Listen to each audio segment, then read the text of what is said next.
Hi, I'm Angie Morgan. I'm author of the business books Leading from the Front, Spark, and Bet on You. But more importantly, I'm Joe Sanok's friend, and I'm really excited to talk with him about his newly published book, Thursday's the New Friday.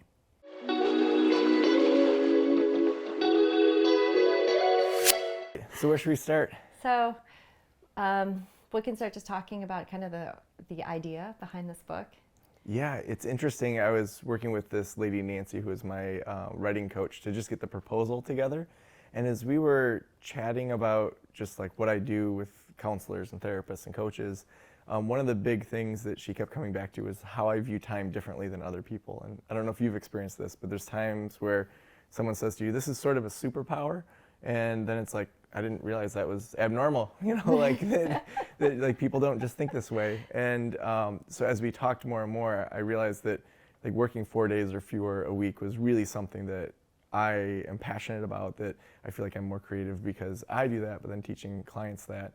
I don't know, have you ever had times that someone pointed something out that was like a superpower that you didn't realize was a superpower? It's great, right? I Yeah. mean, it'd be better if you knew it was, and then you could be more intentional about it. Yeah. But to have somebody identify it, that's exciting. Yeah, it's funny. I want to go back to like the time thing. How do you view time differently? That's kind of my curiosity. Yeah, it's interesting. So like when I got the book deal, it was all about the 4-day work week and time and all that. And I thought I should probably know more of the history of time. And so I started just thinking through like, why do we have certain things? So a year to me made sense, and a day makes sense, but the 7-day week just didn't even make sense. And so I just kept digging in and going down these rabbit holes. And like for me, when I discovered that the Babylonians just made up the 7-day week, it was like, what? Like they just made it up? So that became actually a really big kind of theme for me of, we made all this stuff up. Like we can undo it also. And I felt like it gave me such a freedom to then say, in life, most of this is made up. Like somebody somewhere said, we're going to do it this way. And that just applies outside of time so much. And for me to be able to then reflect on my own life and say, I've actually kind of had that punk rock bend for a while. Like even in college, like I don't have to go to school on Friday. And I rarely did. I only had one class that I took on Fridays in college. So just saying it doesn't have to be this way and identifying that's not how everybody always thinks was like a really big thing for me to figure out for myself. I love how you started off with the book just contextualizing that for us. So to help all the readers understand, like the way you think about time is a man-made construct.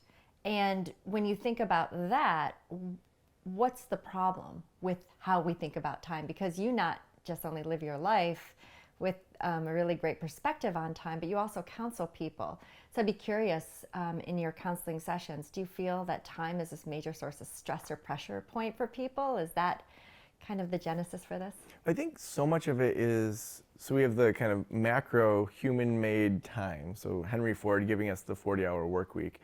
But then we do that to ourselves all the time. I have friends just in the neighborhood. I can think about like some of these neighbors are running to baseball games, soccer games, all these different things because they think their kid needs to have organized sports. And there's nothing bad about organized sports, but if your whole family is just stressed out and maxed out and mad at each other and waking up at 6 a.m. on a Saturday, and you've created for yourself this illusion that you're busy.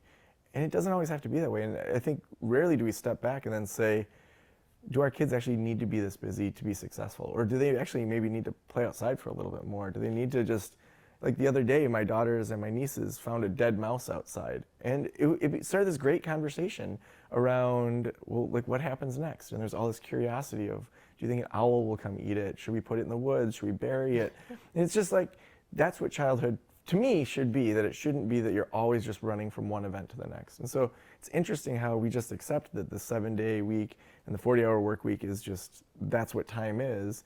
But the reality is we're creating our own busyness unnecessarily without saying, like, what do I actually want for my kids? Okay, I want them to paint once a week. I want them to read a little bit. I want them to be active in some sort of sports, but not just be stressed out. Like, we can step back from the life we've created for ourselves and actually say, I want something different than this for my family or for my life. And then to really zoom out from how you've been viewing time yourself.